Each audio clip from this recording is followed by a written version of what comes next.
Hi, Sagittarius, Sun, Moon, Ascendant, or Venus.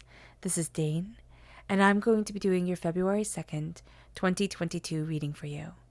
Now I ask if this reading resonates with you. Don't forget to like, comment, and subscribe. If you're interested in any of the cards that I'm using, they will all be listed and linked in the description box below. Now before we begin this reading, let us clear the energy space, raising our own energy vibration and releasing any negativity. So take a nice deep breath in, exhaling whenever it feels comfortable for you.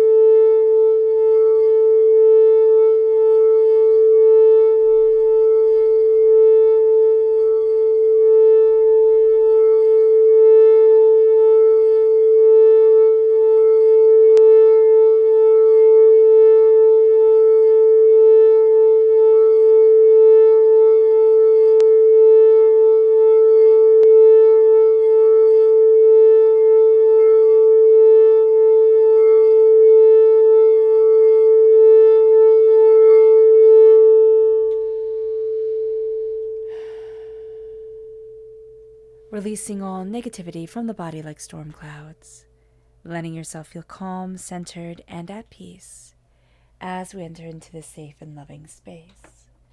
So let's see what the tarot has to say. Sagittarius, February 2nd, 2022, Sagittarius. Angels and spirit guides show me clearly.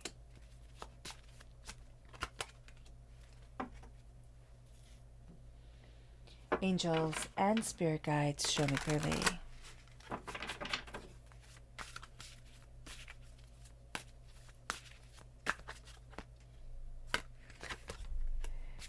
Angels and spirit guides.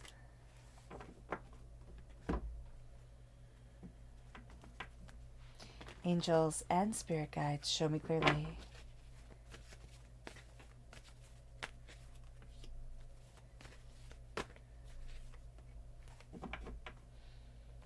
Angels and spirit guides show me clearly.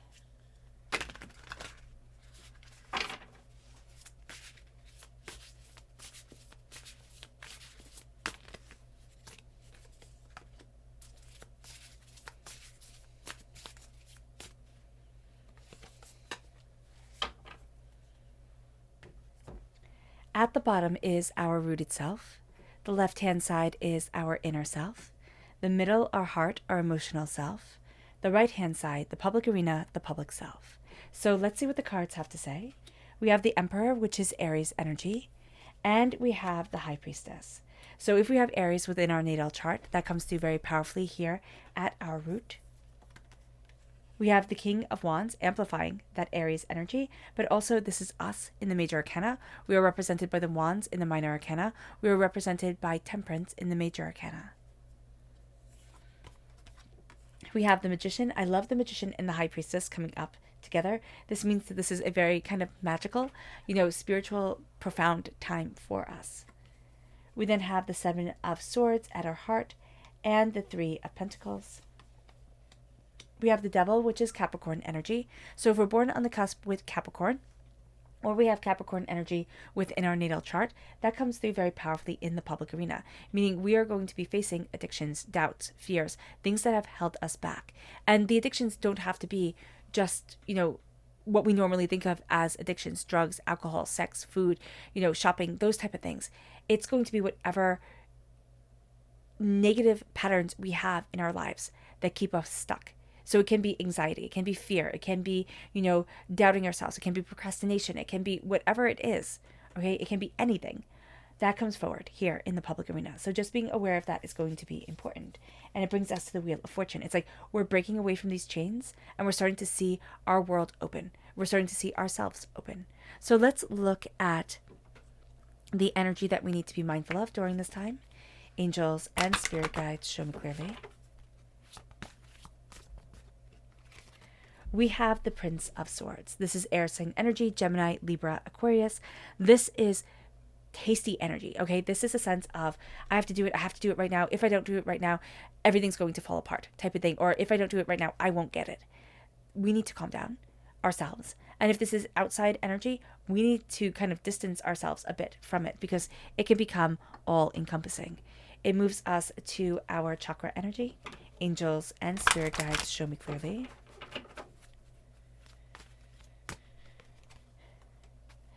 Inspiration, this is the sacral chakra. We are finding ourselves inspired.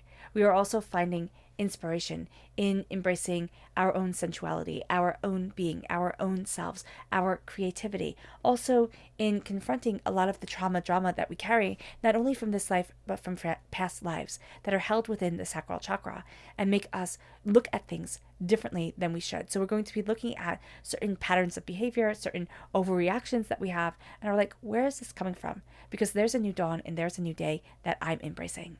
So let's talk about this angel number 22, the 2nd of February. So here, the angel number 22 is telling us that we're on the right track and that our dreams are about to become reality. Not all of our dreams, of course, but some of our dreams, bits and pieces here and there. It's going to give us hope. It's going to inspire us. It's going to help us move forward. Our angels are also telling us that they are by our sides. They are connecting with us. Don't let fear and doubt hold you back. It's a huge thing during this time. Think big and be brave is another very powerful thing for us. We have to think big and we have to be brave. But we also have to be mindful of what we're putting on our plates, because we can have a tendency to overdo it during this time. To think, oh my gosh, if my dreams are coming true, if luck is on my side, I have to get everything done. I have to just keep on being super, super, super busy. Because if I'm super busy, then I'll never drop the ball, or I will achieve everything that I've ever wanted to do. That's not necessarily going to be the case. We have to be very mindful with ourselves, because we can burn out. We can become overwhelmed. And then that just puts the brakes on things. We're also aligning with our soul's path during this time, and with the number 22. We're aligning with our deep desires and what we truly want. Now, if we go deeper into the number 22, we see that there are 22 letters in the Hebrew alphabet. And the word of God is called the lamp, and the light, and that is the light by which we live. The word light is found 264 times in Scripture. When 264 is divided by 12, which is the number of divine authority, we have 22, which represents light. And we have the fire coming through. We are the fire sign. So we have that fire around us, the king of flames right here, the king of wands. That's going to be so powerful for us. And I know that is a very convoluted, circuitous, I can't say that word right now, way of getting to the number 22. But it is such a beautiful story that is there. Such a beautiful way of inspiring and building us forward and guiding us. So at our root, we have the emperor. We have the claiming of the throne, the claiming of what we desire, the embrace of the passion, the fire, and the brilliance of ourselves, but also saying, this is what I want for my life. This is how I need to move me forward. This is what I desire for me, for my becoming of self, for the intensity that I am. And as we claim this, we embrace the statement of somebody has to lead, and it might as well be me. Somebody has to lead my life. And because it is my life, it might as well be me. And it brings us to the high priestess. It brings us, I love that we have 4, which is 2 twice, right? And then we have 2 at our root here with the high priestess. There we go. And the high priestess says, do not believe the masks that are worn. Everybody wears a mask. Everybody has a way that they want to be perceived. The high priestess sees beyond the mask, has the veil lifted from her eyes. Even when it comes to ourselves, we are seeing ourselves more openly, more honestly, more powerfully for us than we have before. Things are transforming. We are transforming. And as we transform, we acknowledge, we embrace, we understand who we are more and more and more. And we understand the world around us more and more. At our root, we can have certain ideas tumbling around in our heads, certain things that sound like riddles almost. It's the way the high priestess speaks. Think of her as like the Oracle of Delphi. The Oracle of Delphi spoke in riddles that people came from all over the world to hear, to have their life fortune told to them, to see how it was that they would embrace the world. And that's going to be part of our connection with this time, with our angels during this time. We are finding ourselves embracing our passion and our fire and our intuition, having the desire of ourselves come forward in our inner self and saying, this is what I want, this is where I need to be, this is my plan, this is my passion, this is who I am. And we're doing so with authority, with, assurity, with conviction, with tenacity. And that is opening up the door in a very real way for us. That is having us see things quite differently than we have before. And as we embrace this, we embrace the magician. As above, so below. As we believe it, so we become. And that is also going to be very powerful because we have so much fire to us. The King of Wands is all about transformation. It's all about creation. It's all about embracing what we desire and also knowing that we change like the face of the moon. We change all the time. And not every day. Every day we present the world with a different face. It might be very close to the face of yesterday, but it's a different face as we move forward, as we embrace our lives, as we are sculpted by our existence. And it moves us to the magician, and it says, as above, so below. As you believe it, so it becomes. Where's your fire? Where's your passion? Because that energy here is going to be absolutely undeniable. That is going to be what moves us forward in ways that we could not imagine. So here we stand before the altar of our existence. We call forward what we want in life. We embrace our magic and we see things more clearly. That's why the High Priestess is here. This is a beautiful pairing of insight, of ideas. This is a spiritual pairing. This is an intense pairing. And it says here, embrace. Embrace what it is that you love. Embrace who it is that you are. Embrace the opening of the door and the claiming of the self. It brings us to the Seven of Swords, which has us looking at our betrayals, our doubts, our fears, our chaos, the way we wanted to move forward in our lives, and yet the roadblocks that we've hit time and time again. The Seven of Swords is this is what failure is. This is what hurt. This is what pain. This is what disappointment is. It's the betrayals within our lives. And what we're doing here is we're taking our knowledge and we're moving forward. We're leaving some things behind because we cannot carry it anymore. We're going to find that our inner child carries it with us. We have to acknowledge it. We have to acknowledge that inner part of us as we move towards what we want, but as we move away from pain. And it brings us to the Three of Pentacles. The Three of Pentacles is the guarding of our money, right? Our savings. It has us connecting with our dreams. It has us looking at what we are building, what we are reaping, what we are sowing for ourselves, what we desire within our lives. And this says here, what I put my time into, what I put myself into, that's what I get back. And it's not always necessarily the case. Sometimes we have things fall apart, but this is us creating a warm, beautiful, safe, cozy place around us.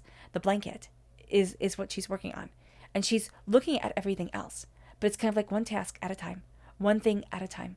And this is embracing all the aspects, all the prosperity of ourselves, the child, the adult, the wisdom that we become as we grow. It's the maiden mother crone aspect encompassing all. As we grow, we nurture, we understand, but we're coming together and we're seeing our gifts and we're moving things forward in such a way that it is breathtaking, but it is about collaboration. And it brings us to the Devil. So our heart is collaborating. Our heart is also acknowledging pain that we have been through, but moving forward from it, saying, you don't get to define me for my whole entire life. And it brings us to the Devil. It brings us to desires, obsessions, fears, and shadows. It brings us to what holds us back. But it's also looking at those things and saying, you don't get to rule my life anymore. You don't get to be what defines me. You don't get to be what holds me back. You don't get to be the way that I operate my life out of fear, out of doubt, out of chaos, out of hurt, out of pain. No. I'm breaking the chains and I'm claiming myself. I'm claiming my victory. I'm claiming my beauty. And even just acknowledging one fear that we have that keeps us back, even acknowledging one thing, that starts to change the game. And it brings us to the Wheel of Fortune. It's karma and it's destiny. And it's finding that a new season is coming, that changes are coming forward. And yes, not all the times do we have control over these changes, but we do have control over ourselves in them. And as we break the chains, as we acknowledge the fear, as we move forward in more greatness, in more understanding, in more tenacity than we have had in quite some time, it moves us to this place of I acknowledge the transformation of my life, of myself. I acknowledge the completion of a cycle and the stepping into the new season, into a new phase of who I am and what I want from my world, We can feel at this time like we're on a roller coaster ride, and it's really quite intense, but we're going to find in the public arena that we're stepping forward in a way that surprises us, that kind of takes us by storm. It moves us to our subconscious chakra, not chakra energy, energy to be mindful of. And that's the death card. That's Scorpio energy. So if we're born on the cusp with Scorpio, or we have Scorpio energy within our lives or within ourselves, be mindful of the secrets. Be mindful of what we're holding back, because we might be holding back something that is really valuable that people know, or is really valuable for us to be able to address. And we also have to be mindful of people having their secrets during this time, and that's their right, but we don't have to be pulled into it. It moves us to our subconscious chakra energy, and that's forgiveness. That's the heart chakra. And when the heart chakra says forgiveness, it means forgiving others, yes, but also forgiving ourselves. Forgiving ourselves for making the wrong decision, forgiving ourselves for being too young to do anything, forgiving ourselves for being born a certain way. Whatever it is that we need to forgive ourselves on. And why I say born a certain way is because we might not know that in our heads, we saw born as a disability, with a disability, as something that was shameful, something that was wrong, something that we needed to mourn, but something that we needed to forgive as well. And it doesn't sound like it makes sense, but sometimes when you're forming these thoughts, especially when you're little and you're forming everything and you see everybody else being normal and everybody else being a certain way and you're not, that is something that we mourn. That is something that we have to come to terms with. And so the forgiveness of that. And it doesn't mean that it has to be anything big. It could mean that, I wanted that color hair and I got this color hair. I wanted to be tall and I'm short, type of thing. Or I wanted to be short and I'm tall. Whatever it is, I'm looking at myself. And I'm forgiving all the hurtful, hateful words that I've had for me. I'm forgiving the past to stand forward and be in the present. Because the future is unknown. But I am here now. And I'm showing up with my heart open for the person that I am. It brings us to our subconscious rooted energy, and that's strength. That's Leo energy. So if we have Leo within our natal chart, that's coming through very powerfully here. But it's the strength in the connection. It's the strength in love. And what we have with the strength card is we have the woman resting her hand on top of the lion, and the lion's face being so content. And it's I love you. That is where the strength comes from. The strength comes from love and respect and cherishing and connection. And that is what we're finding in this world, that we need to love and cherish, respect, and connect. It moves us to our subconscious inner self. And that is the Two of Swords. We're going to see pathways open that we didn't think were possible. We're going to see ourselves moving forward in a way that we had doubted. It's like, not even doubted, we didn't know it existed. Or if we did, we doubted that it could be open to us. It moves us to our subconscious emotional self, and that's the Knight of Pentacles. Slowly and steadily moving forward in success, in prosperity, in abundance, building that solid foundation. Especially if we're born on the cusp of Capricorn, we want that foundation to be solid and firm and things well planned for. So knowing that we're embracing that energy here, we're moving forward slowly, steadily, methodically, and practically. It brings us to our subconscious public arena self, and that is the Knight of Cups. Water sign energy, Pisces, Scorpio, Cancer. Again, if we're born on the cusp with Scorpio, that's coming through quite strongly here. And it says here, prospects and pride, purpose and quest. We're looking at what we want, the quest that we're on, the journey that we're on, the way to move forward. Not letting pride get in the way, but letting the heart guide. Letting the forgiveness of the heart, with the heart chakra that came up subconsciously, guide us forward. And say, what does my heart long for? Where do I need to be? What is it that I desire? What is it that I need for myself, for my soul? And what is it that I am the hero of in my public journey that is of my heart and that is for myself? All right, Sagittarius. I hope this reading has resonated with you. I wish you nothing but light, love, peace, and happiness. May harmony always be with you. I'm sending loving, healing energy to each and every one of you. I love you all and stay safe. Let's end this reading with a meditation, a clearing away of negative energy, a raising of our positive energy as we embrace the power and the prosperity of this time. So take a nice deep breath in, exhaling whenever it feels comfortable for you.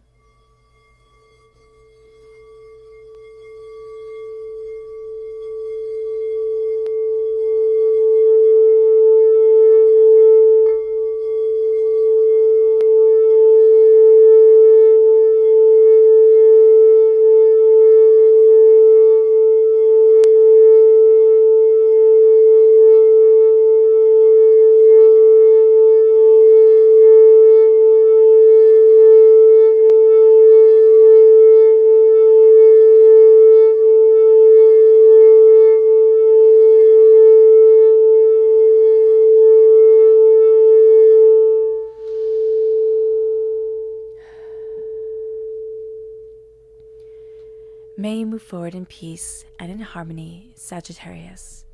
And may you have a blessed February 2nd.